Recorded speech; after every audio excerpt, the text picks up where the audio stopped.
What day is it? Where are we? Hi, from the home office, back from London.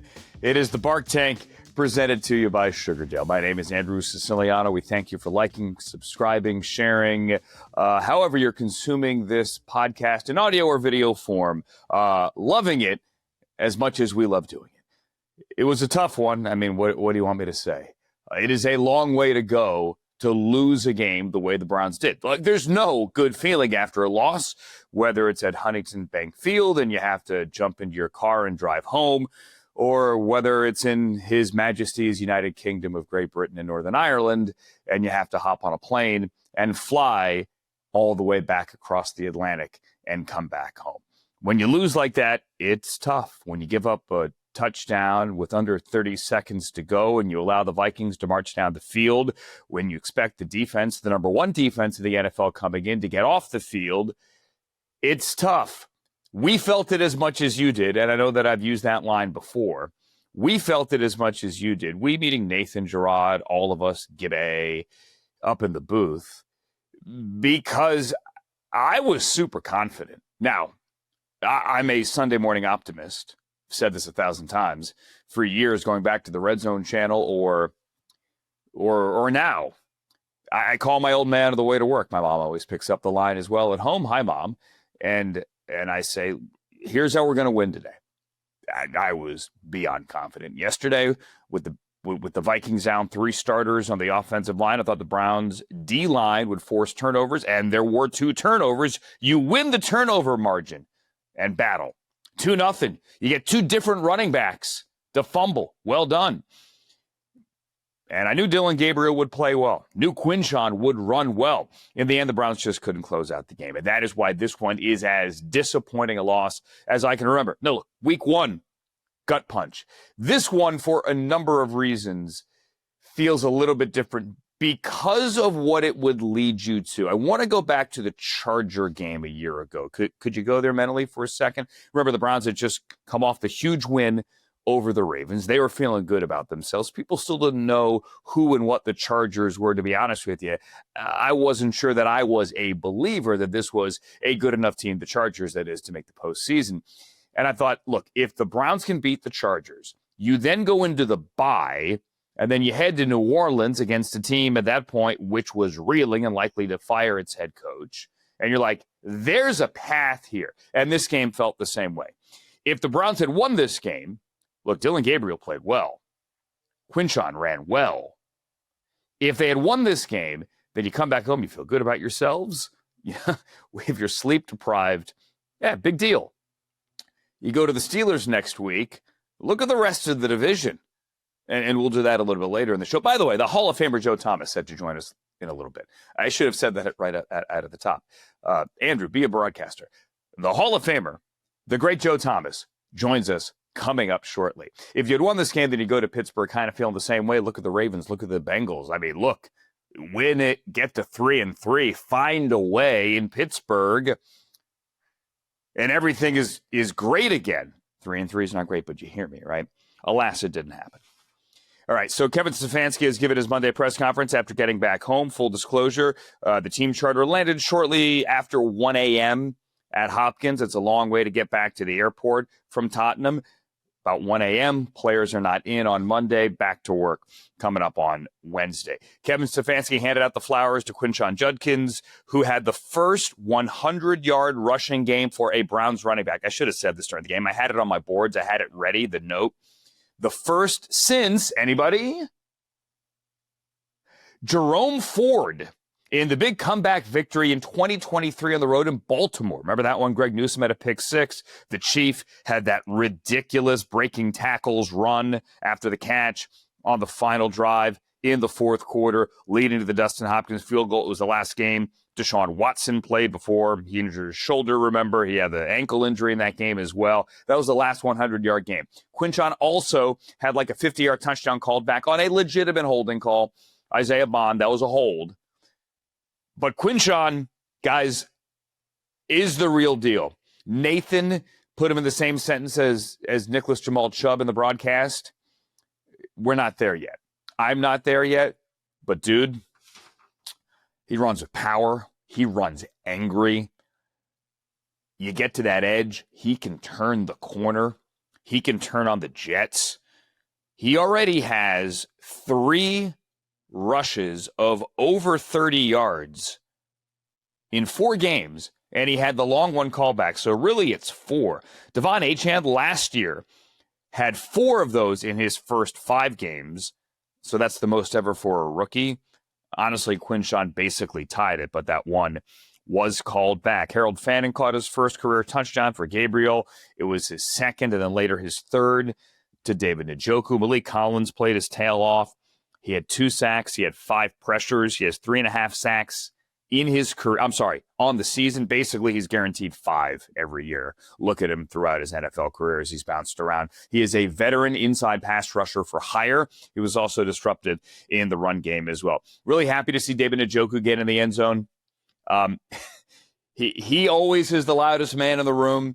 He always is a little bit of the court jester around the building and on the bus. He enjoyed himself this week, and I mean this in only the most positive and innocent way.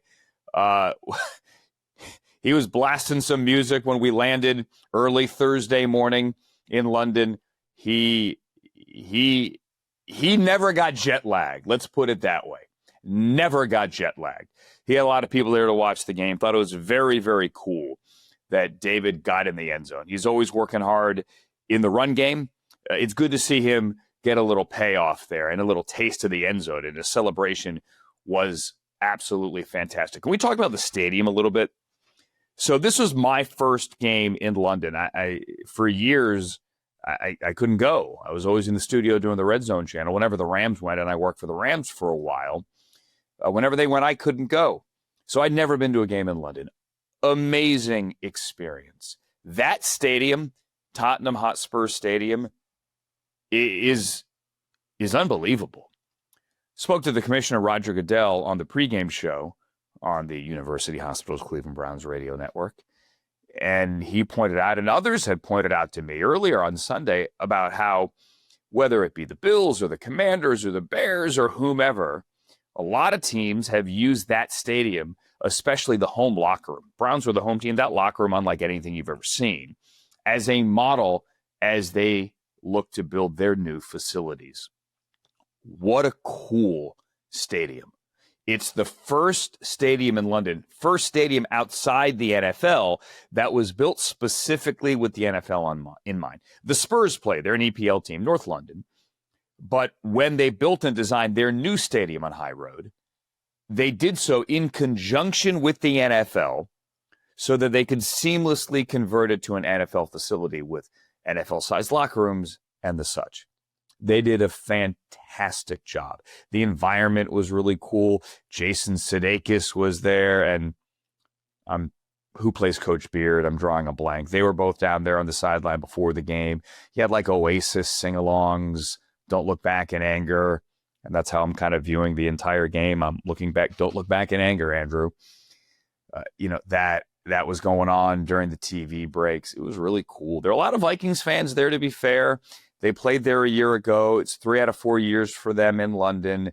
They had been in Ireland the previous week. So it was a Browns home game, and Jeff Shreve was there doing the public address announcing, as he does at home for us. And you had the Dog Pound captain, the Hoff, Joe Thomas, broke that guitar. We'll ask him about that coming up in a second. But you had all the dignitaries there, and it really was a cool environment. I don't get a cut of the ticket sales, but next time we go over there, you guys really should go. I know it's expensive. I know it's a once-in-a-lifetime kind of thing. I know we all have expenses in our life where maybe this isn't what you want to spend your money on. But if you have the opportunity, go do it. The Saturday evening Browns backers get together at the Greenwood, just north of the River Thames. I did not get a chance to go, but I went to a different event the previous night. Browns fans all over town. It wasn't just Joe that was there. Hawk was there, Andrew Hawkins. Gary Barnidge was there. Who else? Joe Hayden was there. All these great Browns alumni there to spread the love. And internationally, the Browns backers and all the Browns fans, it was a coming together kind of reunion weekend. And yeah, you wish you had a win out of it. You don't. But at the same time, it really felt good. And it was an overall great experience, the win or the loss notwithstanding.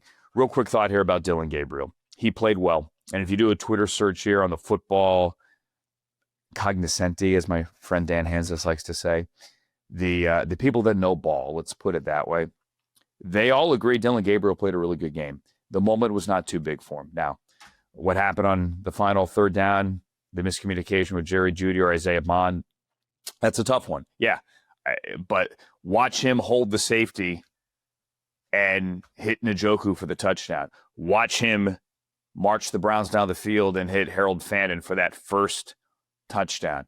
Watch him step up in the pocket and when the middle of the field opens up, be able to use his legs to pick up legitimate yardage. The 3 for 15 on third down is not good, especially considering how good he was on third down in the preseason, but you can see it, right? You can see it. Something to build on. And with Jack Conklin back, and boy, it was good to have Jack Conklin back. Yeah. I see something here to build on. Truly see something here to build on. You hope to work Cam Robinson in at left tackle. It was rough. Listen, he got to Cleveland late Tuesday night. Yep, you got a passport. Get on the plane. Let's go. He was up and he was active. He rotated in and out early with KT Leviston. Those penalties didn't help. The Shelby Harris personal foul didn't help. Go back and look at the tape, though. Shelby's legs getting twisted. Not making the excuse. But that 15 yards didn't help. And yes, I'm with you, and I called that out during the broadcast. They should have called taunting on Justin Jefferson. Now, both can be true, and I said this to Nathan during the broadcast. I don't think that should be taunting. I don't. But by the letter of the law this year, with the increased emphasis on taunting penalties, that, in my opinion, could have and should have been called. That's just me. And yeah, the left tackle moved. Kevin said that on Monday. Said in the moment, yes, but it didn't matter. In other words, you can't rely on the flag to win the game. It didn't matter. It didn't matter. But you know what did matter? Joe Thomas matters. He, too, is back from London. And I have no doubt that Joe Thomas is feeling just amazing today. Thanks for joining the Bark Tank, buddy. How are you? I'm doing well. It's good to see you again here now that we're back in the States after being able to spend a few moments together over in London, breaking some bread and enjoying some brotherhood.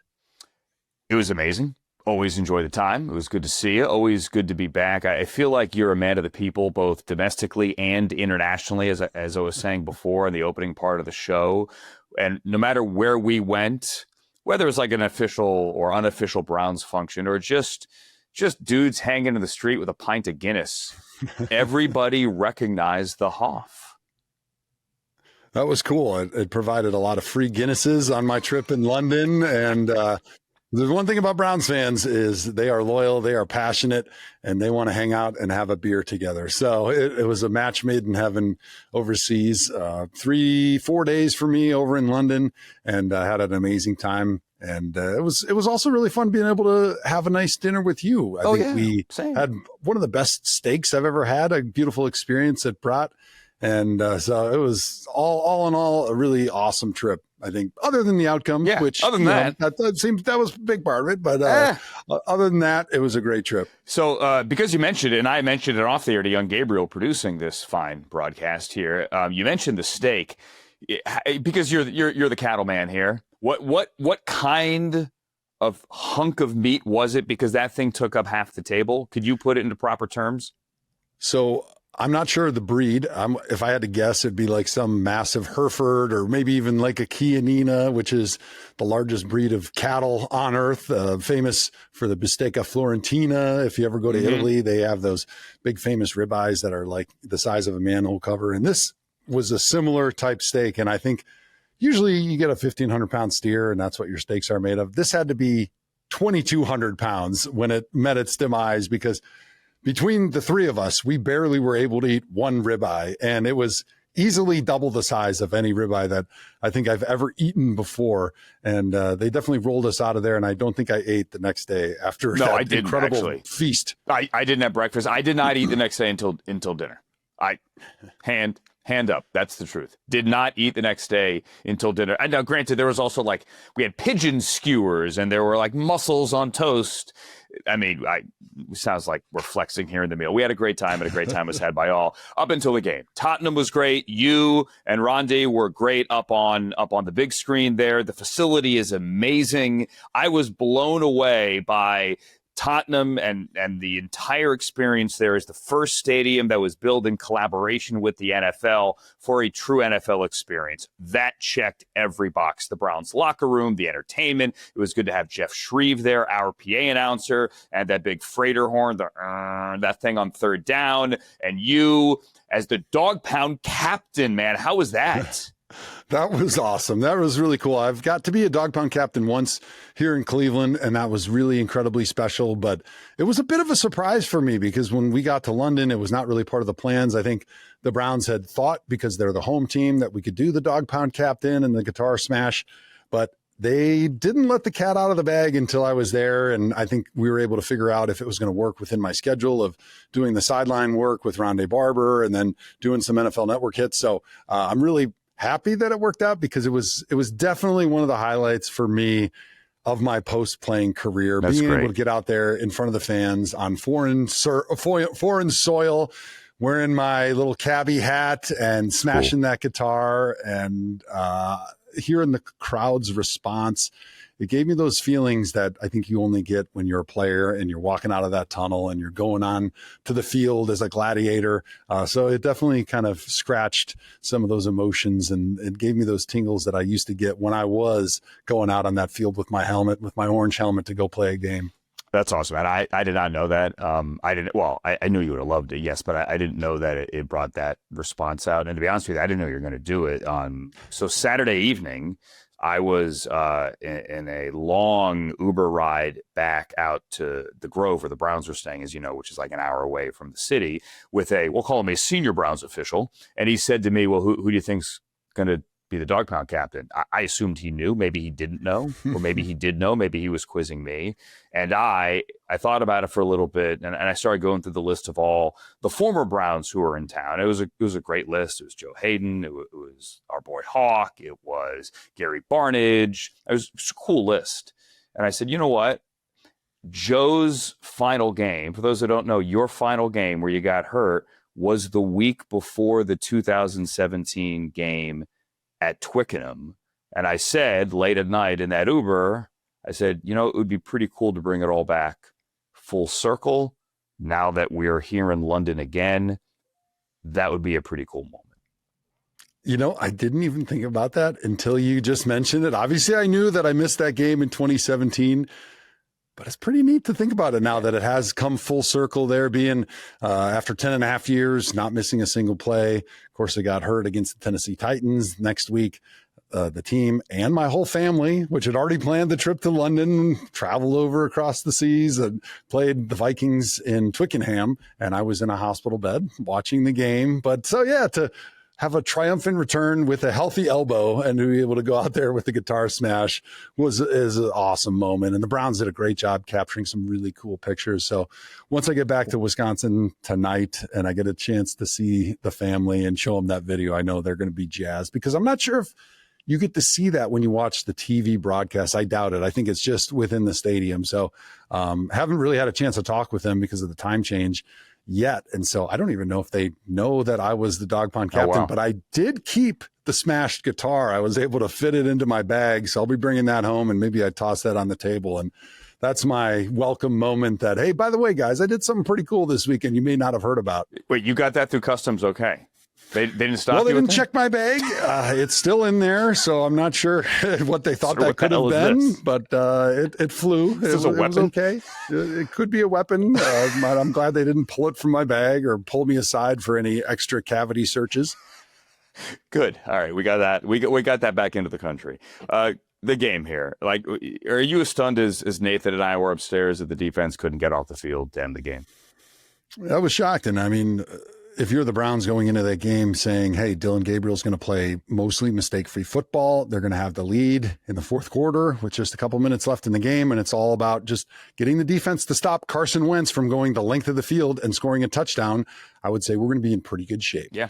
But it is the NFL. Things happen. Carson Wentz, even though he is erratic, he turns the football over a lot, he can still throw the ball. He's still got a big arm. He's got a lot of experience, and he's still got Justin Jefferson over there. And I think when you have a weapon like that at receiver and you got a quarterback that can throw it, and it's a situation where, hey, if you throw an interception, it doesn't matter, right? The game's already over. What we need is a touchdown. You can be a little bit riskier in your decision-making.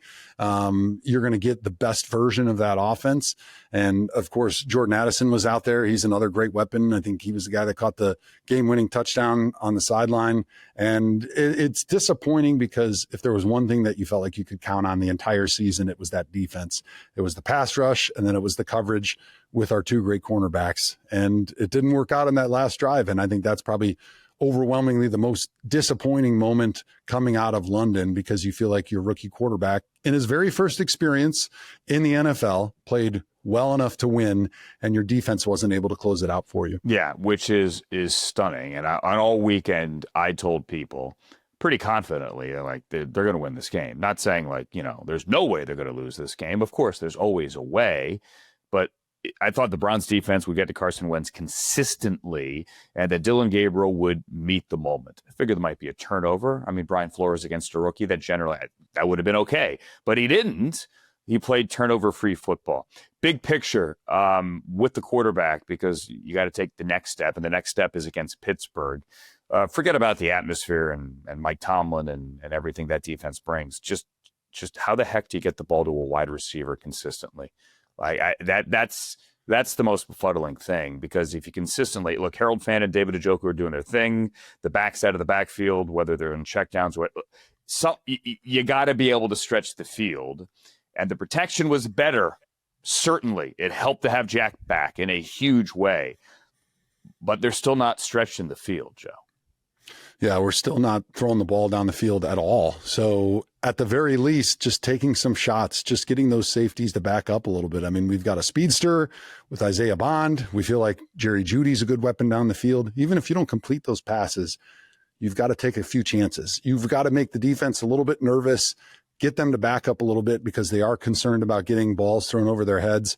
And I think you have to try to start manufacturing some of these off of play action. Dylan Gabriel, for as great of a job that he did in this game, one of the things that he is he's a risk-averse quarterback. He's a little conservative. So if it's not there, he's not going to try to fit it into a tight window. And so I think as he starts becoming a little bit more comfortable, you just need to start taking some shots down the field, even if it means incompletions or maybe a long turnover, because this offense has not been able to get the ball down the field and make any big explosive plays. And it's too hard in the NFL to go the long, hard way all the time, running it and with short dump off type passes. So if you look at the run game, the duo play, which is, one of everybody's favorite plays, is just double teams across the front and then let the running back kind of run downhill at the A gap and then jump cut and find his way and find a little hole. That's Ben Quinjon's best play. He also runs the outside zone very well and the inside zone. And so those running game combinations fit really well with some different play action protections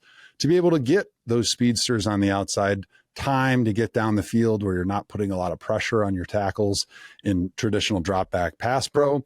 And so I think what you're going to see against the Steelers is them taking a few more of those shots that are just called shots off of play action, off of your outside zone play action, off of the duo type play action, to be able to just threaten the defense a little bit and then just try to manufacture a few deep balls to get some of those big home run plays that this offense has just been clearly missing. Yeah, because Quinshon's running it. Man, that kid is fun to watch. Even on, because some people say, well, maybe he doesn't have the breakaway finishing speed. Even on the one that got called back, no one caught him. He got to the pylon.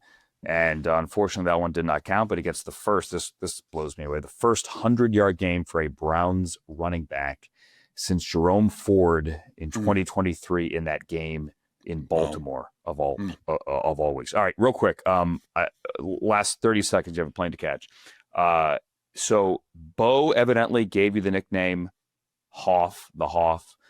full disclosure, a couple of years ago when I first started listening to CBD, before I was, truly part of the family, as opposed to just a longtime listener, first-time caller, I was like, who the hell are they talking about? I'm like, oh, okay, I got it. Yes, I got it. It makes sense. Does anyone else, I've never asked you this before, does anyone else call you Hoff? So I hear it a lot in Cleveland. Okay. Obviously, Z but and Bo. But that comes from the show. It comes from the show. It comes from Z and Bo. They really started that. But it's interesting because I've got a group of friends that I work out with back in Wisconsin that I played college ball with that I see all the time there. And they don't watch Cleveland Browns daily. They're not Browns fans, but they actually have started calling me the Hoff. And it's interesting, as some of my friends in Wisconsin who call me the Hoff, and then my friends in Cleveland have started to like meet and they hear each other calling me that. I think it's kind of a funny moment because both of them were like, wait a minute, we didn't know that belongs to us. We it's were the like, Spider-Man meme. Yeah. No. You're not allowed to call them that. That's what we call them. But I've enjoyed that, with the conversations and the laughter that we have when we're on CBD or just hanging out, like when we were in London. And then obviously with my beef company, Hall of Fame Beef, being Hoff, it's a perfect fit. And it's something that even in tough times, we can have some giggles about, which is something that you need when your football team is not living up to your hope or your expectations. He is the founder and CEO, the purveyor, the cattleman. He's like Costner in Yellowstone with his arm up on a fence, staring into the distance with this, this look of deep thought on his face. He is the Hoff from Hall of Fame Beef. Like that. This is your first stop in the Bark Tank, man. I appreciate you making time on a jet-lagged schedule. My pleasure. Thanks for having me on, Andrew. It's great to see you, and we'll see you soon here, I'm sure, in Cleveland or somewhere else at a Browns road game. Or a restaurant where we order the whole menu. Somewhere. Let's do it. Oh, baby. Let's do that again. Love my man, Joe Thomas. We had a good time there. Hey, wait a minute. Why is Andrew wearing something different? If you're watching the video portion of the show, because this is a Bark Tank bonus. So we're doing What's Sizzling now, presented by Sugardale. The Sugardale, what's sizzling around the AFC North? Full disclosure, when we first recorded this episode on Monday, we talked about the possibility of Zach Taylor benching Jake Browning.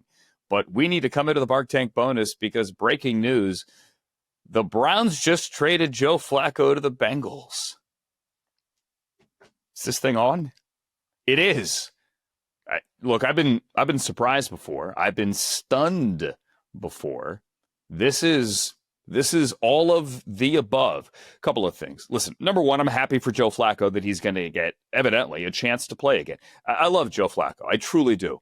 The person, the quarterback, I love him for 2023. We'll always have 2023 near and dear to my heart. So I'm happy for Joe. Good that the Browns have yet another fifth-round pick. They traded Pickett for a 5. They traded Joe Flacco for a 5. I got a lot of 5s coming up in the 2026 draft. This one is interesting. I mean, to be candid here, because you're giving the Bengals a new shot at life. It's a 2-3 team that is obviously reeling from the loss of Joe Burrow. I don't know how this one's going to play out. Jamar, T. Higgins, they certainly have some weapons there. The Bengals also have protection issues, and they have for a number of years. Obviously, it's well documented how much of a beating Joe Burrow was taking behind that line. Joe Flacco doesn't have the mobility that he had even in 2023. We saw that the first 4 weeks of the season with the Browns. Can they protect Joe Flacco in Cincinnati? I don't know the answer. If they can, they've got some weapons. He can sling it. It could get interesting. Yes, there's the obvious question. Are you helping out a division rival? Is that fifth-round pick truly worth it? I don't know. I don't know. It'll be interesting to see how this one turns out. I'd always like to push back, by the way, against the broadcaster cliche. It'll be interesting. Well, if it isn't going to be interesting, then why are we talking about it, right? This one will be fun. You know what also could be fun? Remember week 2, we were in Baltimore, the big Joe Flacco back in Baltimore thing. Remember that? Well, if he is still the starting quarterback of the Bengals on Thanksgiving, Joe Flacco and the Bengals in Baltimore on Thanksgiving night. Or let me phrase it this way. Joe Flacco's Bengals will visit the Ravens potentially on Thanksgiving night. So there's that. And we thank you for listening and liking and sharing and subscribing and watching this episode in which we had a wardrobe change. First ever wardrobe change in the Bark Tank. My name is Andrew Siciliano.